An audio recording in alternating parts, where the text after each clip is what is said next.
How to lose an argument and by losing win. So easy. Not the first time. The first time you do it, it's risky and it's difficult and it's scary and it's something that you almost have to be forced into. But when you utter the 3 magic words, I was wrong, strange things happen. You have to see it with your own eyes, in the eyes of others, the result of saying I was wrong. When you're at school, hardly any kid ever admits that they're wrong. I think the reason being, we, as social animals, we feel that if we say that we're wrong, we're admitting defeat, which will result in a loss of our status within the tribe, the playground, within our peers, amongst our friends. We think that if we say that we were wrong, no one will ever listen to us again. Don't listen to him, he's wrong, and he admits it. Maybe we tried saying I was wrong as children, and some other stupid brat of a child went, ha ha, and that was so traumatic to us as children that it burned and branded us with this lesson: never say you're wrong, never admit it. We think that people will laugh at us if we admit defeat, if we admit error on anything. I was a big UFO buff when I was young. When I was put in a corner by a smarter kid with more knowledge, and I was a child, I think I was about 14, something like that, and somebody put me in a corner and I was being humiliated. I was saying more and more stupid stuff and digging myself a bigger, deeper, more embarrassing hole, and all the other kids were laughing at me. The pain. And then I had this sort of flash of desperate inspiration. What can I do? What can I do to get out of this hole? Everyone's laughing at me, and I don't seem to be able to score a point against this kid. Everything I say to him, he's mashing up and throwing back at me and making people laugh at me. What can I do? So in desperation, I said, I was wrong. I mean, they couldn't laugh at me any more than they were already laughing at me. But the weird thing was, when I said it, all the laughter stopped. And far from no one ever listening to my opinion again, which was my fear if I admitted that I was wrong, the opposite was true. Instincts so often lie to us, and the instinct that no one will ever listen to us if we admit error, that instinct is a lying bitch, because it's not true. The opposite is true. Try it and watch what happens with the person that you're arguing with. You can go from 0 to hero with 3 words. Now, if you know me, you know that this is leading toward religion. I think that a lot of Christians believe in Christianity, not Christ, who seems schizophrenic. At one point he's saying beautiful things, the next minute he's saying ugly, disgusting things. You must love me more than your parents, more than your children. Fuck that. Who the fuck do you think you are, Jesus? And then you've got the other Jesus, the sweet, fluffy Jesus. Great. There are some wonderful things in both the Bible and the Quran. But again, it's this schizophrenia. Good bits, shit bits. Why do you have to have both? Why does it matter if it's mythology? People say, well, if we did away with these holy books, where would we get our guidance? Well, get your guidance from the holy books. Why not? You're picking and choosing now anyway, so why not continue to pick and choose? Do we lose the lessons of Little Red Riding Hood and all the other mythologies just by knowing that they're mythologies? Of course not. We take the lesson through allegory.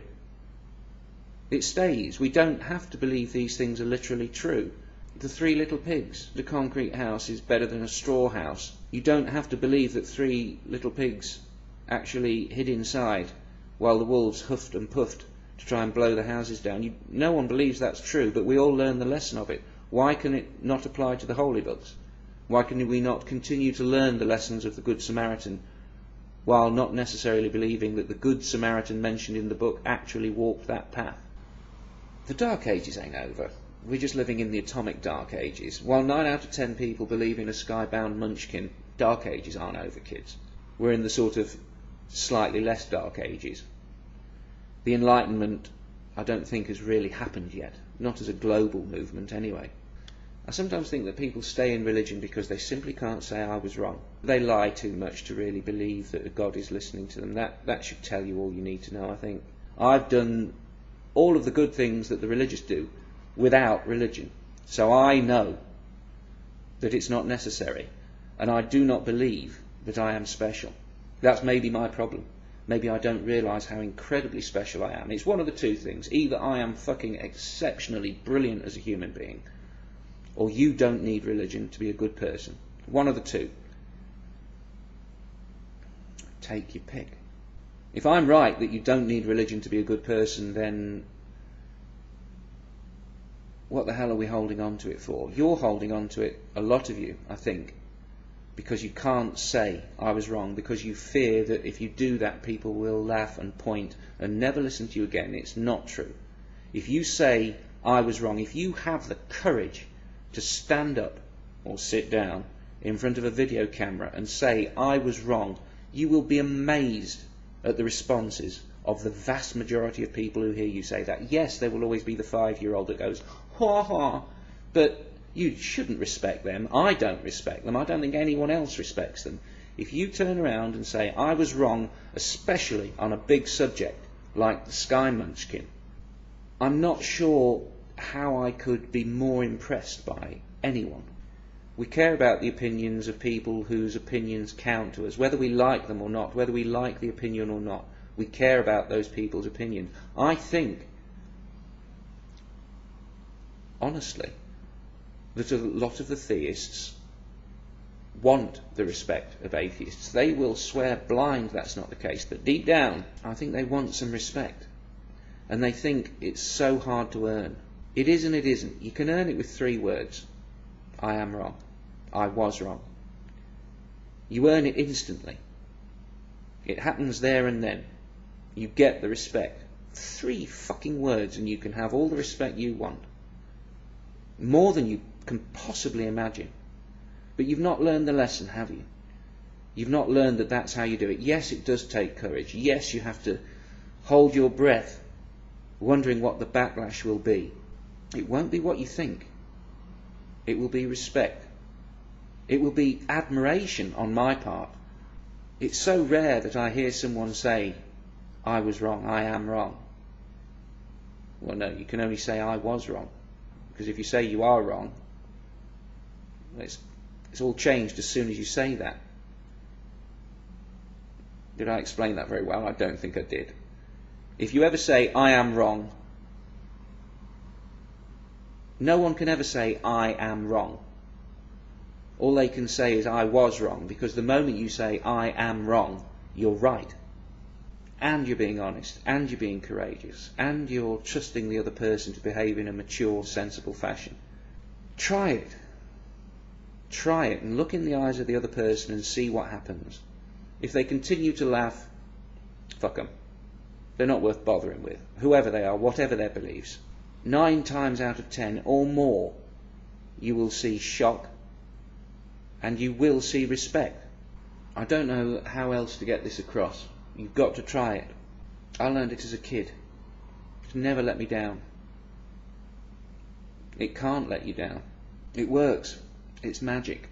I've never asked for video responses in 160 videos. I've never done that. It seemed too self-publicising. But I really, really would like to see some religious people do some videos where they say, I am wrong, on any subject. They don't have to say they were wrong about God. They could say they were wrong about, I don't know, evolution, astrophysics, the age of the earth, a biblical passage, a Quranic passage, anything.